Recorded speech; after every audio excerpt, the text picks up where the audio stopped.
కొయ్యలగూడెం వాసవి నూతన ఆలయంలో సహస్ర ఘటాభిషేకం, ఓం నమ శివాయ మంత్రోచ్చారణతో భక్తజనుల సందోహంతో ఆలయం నిండినది.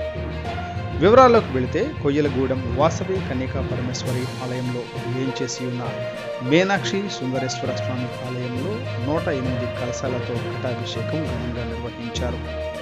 పురోహితులు త్రిపుర సుందర కుమార్ మరియు వారి శిష్య బృందంచే ఉదయం 6 గంటల నుండి కళశాలలో నీరు నింపి పూజలు చేసి అనంతరం స్వామివారికి గర్భాలయంలో అభిషేకం స్వయంగా భక్తుల చేతుల మీదుగా అభిషేకం చేయించడం జరిగింది. ఆలయం అంతా ఒక్కసారి ఓం నమ శివాయ నమ నామంతో ఆలయం అంతా మారుమోగింది. ఆలయ కమిటీ అధ్యక్షులు కొల్లూరు రవి, బొమ్మ బాబు, చిరువూరి సాయి, బొమ్మ దుర్గబాబు, తవ్వ గోపాల్, రామకృష్ణ, గౌరీ, సొలస శ్రీను, కొల్లిపర వెంకటేశ్వరరావు, భువనగిరి పాపారావు, మాచంటి మదనగోపాలస్వామి, ఆలయ చైర్మన్ మద్దు గోపి, విశాల దంపతులు, వాసవి క్లబ్ అధ్యక్షులు వాణి, కొత్త రమ, ప్రపంచ ఆర్యవైశ్య మహాసభ మహిళలు, వాసవి క్లబ్ సభ్యులు కూడా ఈ కార్యక్రమంలో పెద్ద ఎత్తున పాల్గొన్నారు. ఇలాంటి కార్యక్రమాలు అనునిత్యం చేస్తూ ఉండాలని భక్తులు కోరారు.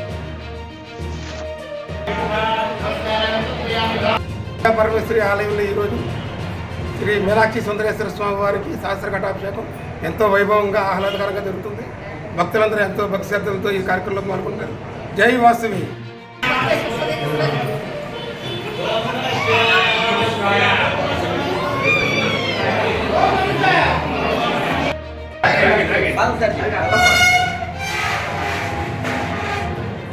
ఓం నమ శివాయ.